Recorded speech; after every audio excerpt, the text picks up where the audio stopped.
ketika anak itu membaca, pahala mengalir langsung kepada orang tuanya. Maka jangan kita sia-siakan kehidupan kita di dunia ini. Menuju ke hadis yang kedua, an Abi Sa'id radhiyallahu anhu qala Rasulullah sallallahu alaihi wasallam yaqulu Rabbu tabaraka wa ta'ala man shaghalahu al-Qur'an 'an dhikri wa mas'alati a'taytuhu afdala ma'u'ti sa'ilina wa fadlu kalamillahi 'ala sa'iril kalami ka fadlillahi 'ala al-khalqi rawahu Tirmidzi wad Darimi wal Baihaqi. Dari Abu Sa'id radhiyallahu anhu bersabda Rasulullah sallallahu alaihi wasallam, Rabb tabaraka wa ta'ala berfirman, barang siapa yang hari-harinya disibukkan dengan Al-Qur'an daripada berzikir dan berdoa kepadaku, niscaya aku beri ia sesuatu yang terbaik yang aku berikan kepada orang-orang yang meminta kepadaku. Dan keutamaan kalam Allah terhadap kalam lainnya seperti keutamaan Allah terhadap makhluknya. Penjelasannya, seseorang yang sibuk menghafal, mempelajari, memahami, membaca Al-Quran sehingga ia tidak sempat untuk melakukan doa, tidak sempat berdoa kepada Allah Subhanahu Wa Taala, maka Allah Subhanahu Wa Taala akan memberinya sesuatu yang lebih utama daripada apa yang telah diberikan kepada orang-orang yang berdoa. Allah akan memberikan kita yang terbaik ketika bila mana kita sibuk hari-hari kita untuk memahami Al-Quran, membaca Al-Quran sampai apa? Kita lupa berdoa, minta kepada Allah sampai lupa meminta. Nah, niscaya Allah akan berikan yang terbaik walaupun kita tidak meminta. Kemudian lanjut ke hadis yang ketiga. An Aisyah radhiyallahu anha qalat Rasulullah sallallahu alaihi wasallam al-mahir bil Qur'an ma safaratil kiram al-bararah walladhi yaqra'ul Qur'ana wa yatata'u fihi wa huwa 'alaihi syaqqun lahu ajran. Dari Aisyah radhiyallahu anha, Rasulullah sallallahu alaihi wasallam bersabda, orang yang ahli dalam Al-Quran, orang yang ahli, yang bagus dalam membacanya, paham makharij al-huruf, paham memahami Al-Quran, lancar dalam membacanya, maka akan bersama para malaikat pencatat yang mulia. Jadi orang yang mahir dalam Al-Quran, membaca, menghafal dan yang lainnya, maka dia akan dibersamai oleh malaikat yang mulia. Dan orang yang terbata-bata dalam membacanya Al-Quran serta bersusah payah untuk mempelajarinya, maka baginya ada 2 pahala. Maka kita tidak usah perlu malu untuk senantiasa mempelajari Al-Quran. Yang mahir dalam Al-Quran, teruslah istiqomah untuk senantiasa membaca Al-Quran dan memahaminya. Yang belum bisa membaca Al-Quran, jangan pernah bersedih. Kita masih diberikan kesempatan, kita masih diberikan waktu oleh Allah Subhanahu Wa Taala kehidupan.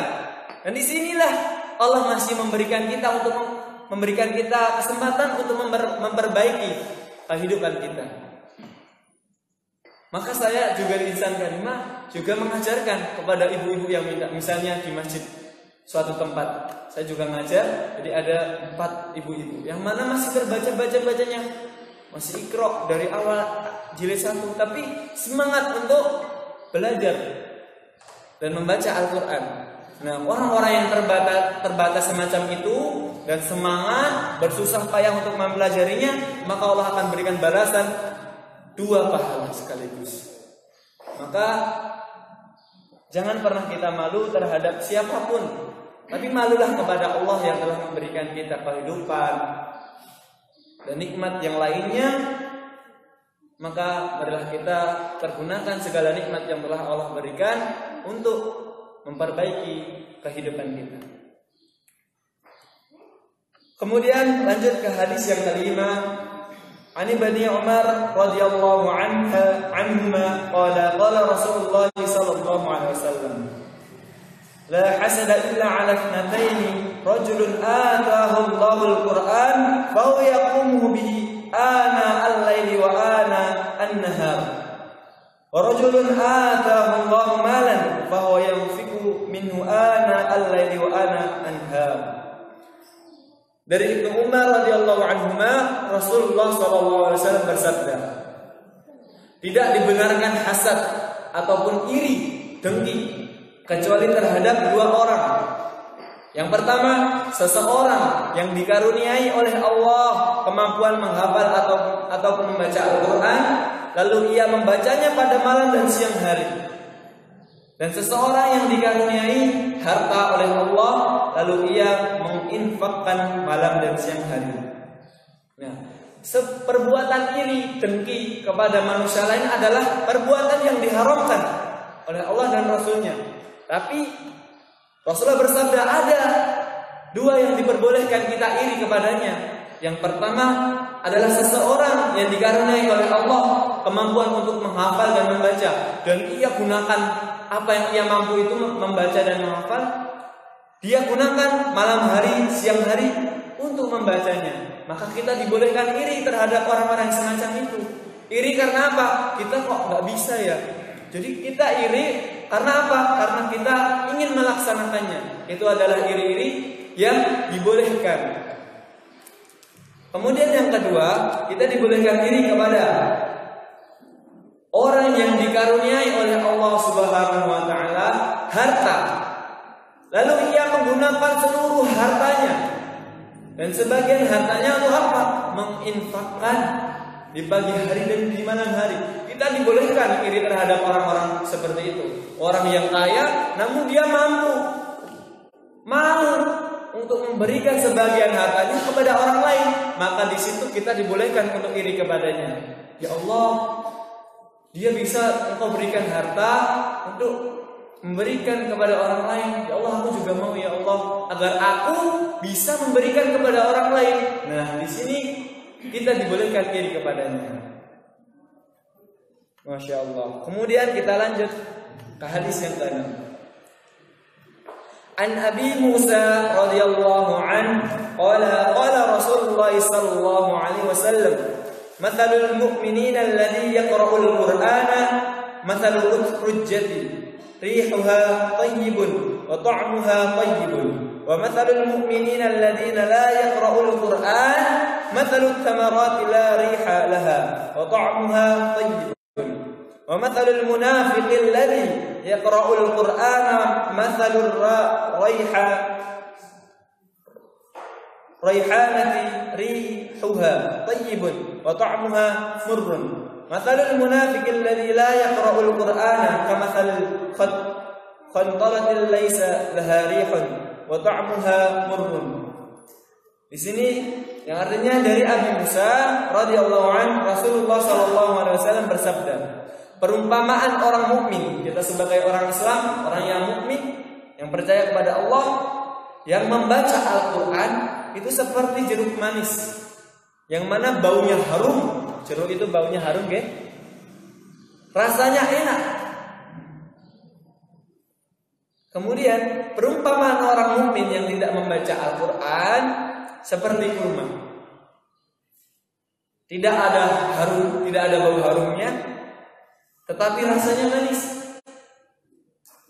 Perumpamaan orang munafik yang membaca Al-Quran seperti bunga yang harum, baunya harum, tetapi rasanya pahit. Kemudian dan perumpamaan orang yang munafik yang tidak membaca Al-Quran seperti buah pare, tidak bau dan rasanya pahit. Maka marilah kita bersama-sama menjadi orang mukmin layaknya sebuah buah jeruk yang harum, baunya juga enak untuk dikonsumsi. Ini perumpamaan yang telah Rasulullah sabdakan kepada kita selaku hambanya. Kemudian yang selanjutnya, hadis yang ke-7, An Umar bin Al-Khattab radhiyallahu anhu qala Rasulullah sallallahu alaihi wasallam, inna Allah yarfa'u bihadzal kitabi aqwaman wa yad'u bihi akharin. Dari Umar bin Khattab radhiyallahu anhu, Rasulullah Shallallahu Alaihi Wasallam bersabda, sesungguhnya Allah itu mengangkat derajat beberapa kaum dengan Al-Quran dan merendahkan yang lainnya dengannya pula. Jadi Al-Quran bisa menjadikan derajat seseorang itu ditinggikan oleh Allah SWT maupun dihinakan oleh Allah SWT. Bagi orang-orang yang mau beriman kepada Al-Quran, menjalankan isinya dalam Al-Quran, maka Allah akan angkat derajatnya. Yang mau beriman dan yang mau mengamalkannya, Allah akan angkat derajatnya. Tapi sebaliknya, orang yang mengkufuri Al-Quran, mengingkari Al-Quran, tidak menjalankan apa yang ada pada Al-Quran, maka Allah akan hinakan. Sebagaimana kaum-kaum yang terdahulu, seperti Fir'aun yang tidak mau beriman kepada Allah, maka dia dihinakan oleh Allah. Padahal sudah berulang kali Musa menasihatinya untuk beriman kepada Allah. Sebagaimana orang-orang kafir terdahulu yang tidak mau beriman kepada Allah, maka tempat kembalinya adalah neraka, sesuatu yang hina, sesuatu yang menyakitkan. Namun orang-orang yang mau mengamalkan, beriman kepada Al-Quran, maka Allah akan angkat derajatnya, baik di dunia maupun di akhirat nanti. Karena derajat seseorang di surga nanti adalah bagaimana dia hafalan yang ada dalam hatinya. Selama ia membaca Al-Quran di dunia, maka bacalah Al-Quran itu yang telah kamu baca di dunia dan naiklah ke tingkat-tingkat surga. Jadi semakin banyak yang kita hafal, maka derajat di surga kita semakin tinggi. Alhamdulillah. Kemudian hadis yang selanjutnya, an Abdurrahman bin Auf radhiyallahu an Nabi sallallahu alaihi wasallam qala thalathun tahta al-'arsy yaumal qiyamatil Qur'anu yuhajjul 'ibadah lahu dhahrun wa batnun wal umanatu war rahim mutunadi ala man wasalahu Allah wa man qata'ani qata'ahu Allah. Dari Abdurrahman radhiyallahu anhu, dari Nabi sallallahu alaihi wasallam, 3 hal yang akan berada di bawah arsy-Nya Allah pada hari kiamat. Yang pertama, Al-Quran yang akan membela hamba Allah.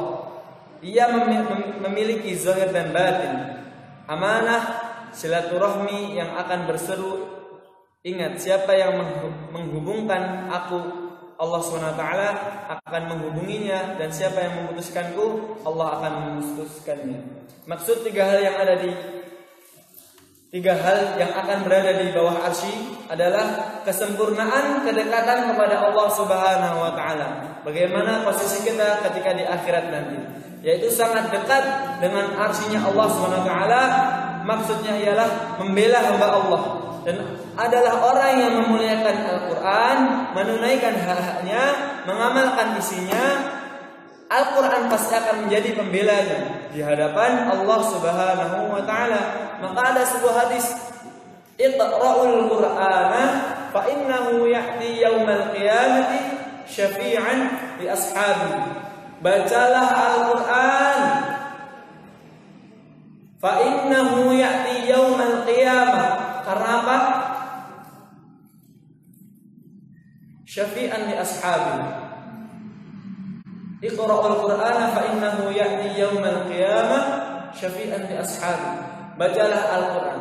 Karena apa? Sesungguhnya Al-Quran nanti pada hari kiamat, ketika kita dikumpulkan di padang mahsyar, akan menjadi syafaat, penolong bagi kita semuanya, menjadi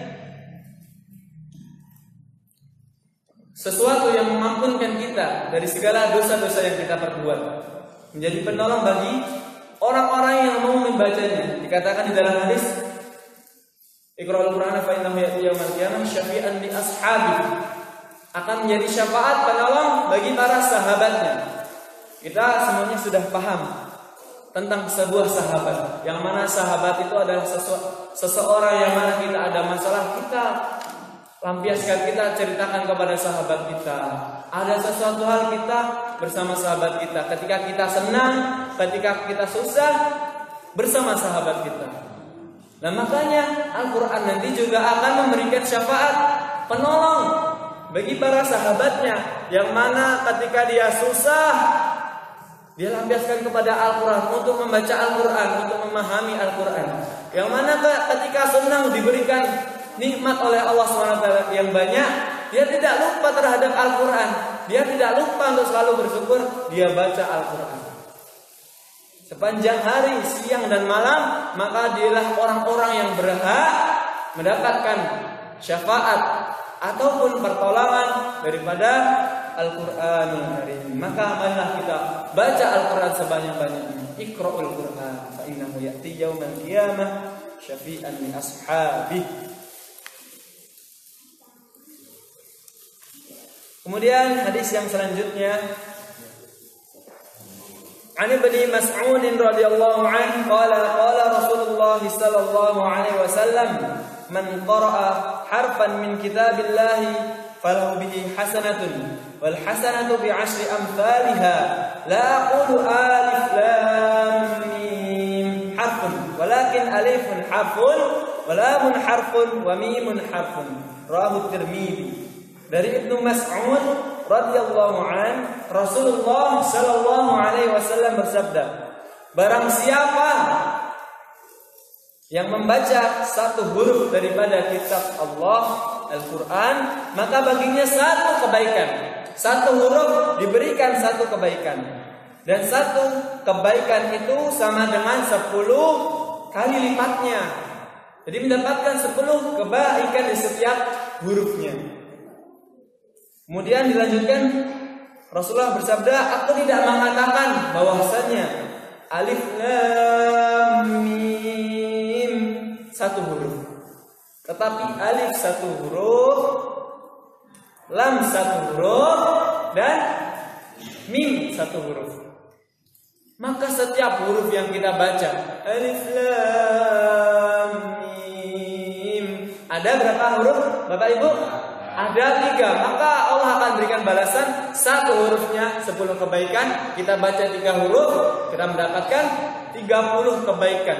Belum kita membaca basmalah, ta'awud, al-fatihah, berapa kebaikan yang akan datang kepada kita semuanya.